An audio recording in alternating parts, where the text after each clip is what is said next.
नमस्कार। इस चर्चा में हम लोक प्रतिनिधित्व अधिनियम आरपीए एक्ट की धारा 8(4) के संबंध में चल रहे वाद विवाद को समझेंगे। मानहानि के मामले में दोषी ठहराए जाने के कारण कांग्रेस सदस्य राहुल गांधी की संसद से अयोग्यता ने लोक प्रतिनिधित्व अधिनियम की धारा 8(4) को पुनः प्रभावी बनाने की आवश्यकता के बारे में बहस को फिर से शुरू कर दिया है। यह व्यापक विश्लेषण लिली थॉमस बनाम भारत संघवाद 2013 में सुप्रीम कोर्ट के निर्णय के दूरगामी प्रभावों की आलोचनात्मक समीक्षा करता है। आरपीए एक्ट 1951 चुनाव आयोजित करने की विशिष्टताओं को रेखांकित करता है। साथ ही संसद के दोनों सदनों लोकसभा एवं राज्यसभा और राज्य विधानसभाओं राज्य विधानसभा एवं राज्य विधान परिषद में सदस्यों की योग्यता और अयोग्यता को भी संबोधित करता है।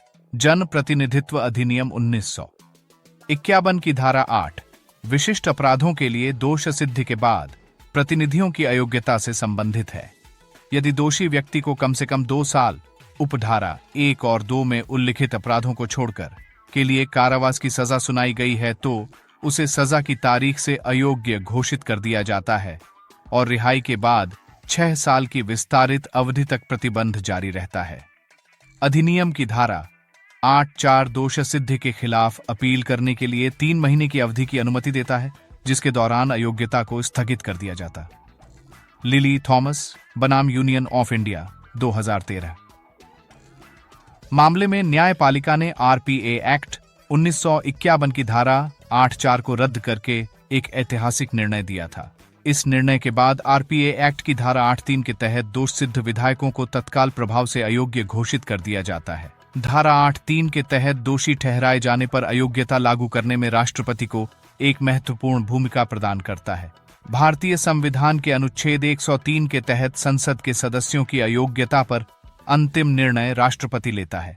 अनुच्छेद 103 के तहत राष्ट्रपति की भागीदारी भारतीय लोकतांत्रिक ढांचे में निहित नियंत्रण और संतुलन को रेखांकित करती है।